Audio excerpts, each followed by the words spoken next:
Hello बच्चों, let's see this question. So the question is saying for the study of structure of nucleus the best cell is. तो बेटा study करने हो अगर मैं structure of nucleus की, तो इसके लिए सबसे बेस्ट सेल कौन सी होगी, ठीक है। तो न्यूक्लियस के स्ट्रक्चर को हम देख पाएंगे cell in the interphase, cell in the late prophase, cell in the divisional phase, cell in the meiotic phase. तो इन चारों में सबसे ज़्यादा राइट आंसर होगा हमारा A, cell in the interphase. बेटा cell in the late prophase इसलिए रॉन्ग होगा कि उस वक्त तक न्यूक्लियस की न्यूक्लियर मेम्ब्रेन जो है वो टूट चुकी होगी। लेट प्रोफेज में न्यूक्लियर मेम्ब्रेन जो होती है उसका ब्रेक डाउन हो जाता है। अगर न्यूक्लियर मेम्ब्रेन का ब्रेक डाउन हो गया तो सिर्फ और सिर्फ क्या बचा, न्यूक्लियर मटेरियल बचा, विच इज डीएनए या क्रोमैटिन या फिर क्रोमोजोम। लेट प्रोफेज में क्रोमोजोम बन चुके हैं तो क्रोमोजोम प्रेजेंट है, यानी कि न्यूक्लियस नहीं प्रेजेंट है, स्ट्रक्चर नहीं प्रेजेंट है। न्यूक्लियस का स्ट्रक्चर कैसा होता है, nuclear is double membrane bound structure, ठीक है। इस तरीके का न्यूक्लियर का स्ट्रक्चर होता है। जब यही ब्रेक डाउन हो जाएगा तो फिर न्यूक्लियस क्या बचा, इसके अंदर क्रोमोजोम पाए जाते हैं, क्रोमैटिन मटेरियल के रूप में प्रेजेंट होते हैं वैसे तो, ठीक है, ये पाए जाते हैं। तो यहाँ तो ये तो बिल्कुल भी राइट नहीं है।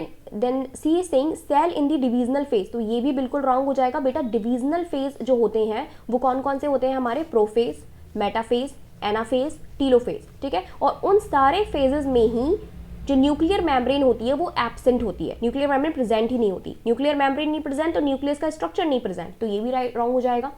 डी इज ऑल्सो रॉन्ग क्योंकि कह रहा है cell in the meiotic phase. अगर मियोटिक फेज की बात हो रही है तो meiotic phase is a divisional phase, divisional phase, ठीक है।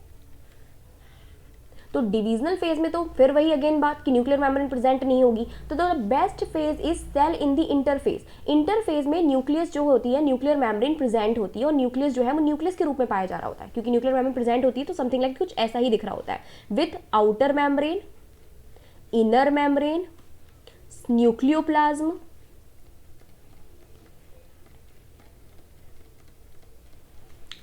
क्रोमैटिन,